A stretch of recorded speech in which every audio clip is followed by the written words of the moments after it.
15 রানেই নেই বাংলাদেশের 3 উইকেট। দলের এমন বিপদ সামলে হাল ধরে মাহমুদুল্লাহ রিয়াদ ও নাজমুল হোসেন শান্ত। শেষ দিকে জাকের আলী অনেকের ঝড়ে দলীয় রান 150 ছাড়িয়েছে। রোববার মিরপুর শেরে বাংলা জাতীয় ক্রিকেট স্টেডিয়ামে 5 ম্যাচ টি-20 সিরিজের শেষটিতে মুখোমুখি হয়েছে বাংলাদেশ ও জিম্বাবুয়ে।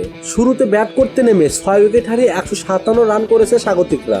টসে হেরে ব্যাট করতে নেমে শুরুটা একদমই বাজে হয় বাংলাদেশের। মাত্র 15 রানে 3 উইকেট হারিয়ে ফেলে স্বাগতিকরা।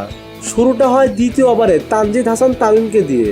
ব্লেসিং মুজারাব্বানির বাউন্সার পুল করতে গিয়ে মিড উইকেটে ক্যাচ দেন তিনি। 5 বলে 2 রান করে ফিরেন এই ড্যাশিং ওপেনার। ইনিংসের শুরু থেকে ছক্কা হাঁকালেও সেটি বড় করতে পারেনি আরেক ওপেনার সৌম্য সরকারও। অফ স্টাম্পের বাইরের বল ব্যাকওয়ার্ড পয়েন্টে ক্যাচ দেয় সৌম্য। এর আগে 7 বল খেলে 7 রান করেন সৌম্য।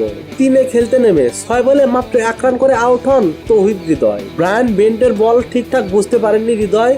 তার ব্যাট ছুঁয়ে বল যায় ক্লাইভ মাদানদের হাতে। 3 উইকেট হারে বিপদে পড়ে যাওয়া দলকে উদ্ধারের চেষ্টা করে অধিনায়ক নাজমুল হোসেন শান্ত ও মাহমুদুল্লাহ রিয়াদ। দুজনের জুটিতে 45 বলে আসে 69 রান। এই জুটি ভাঙেন ওয়েলিংটন মাসাকাজ্জা।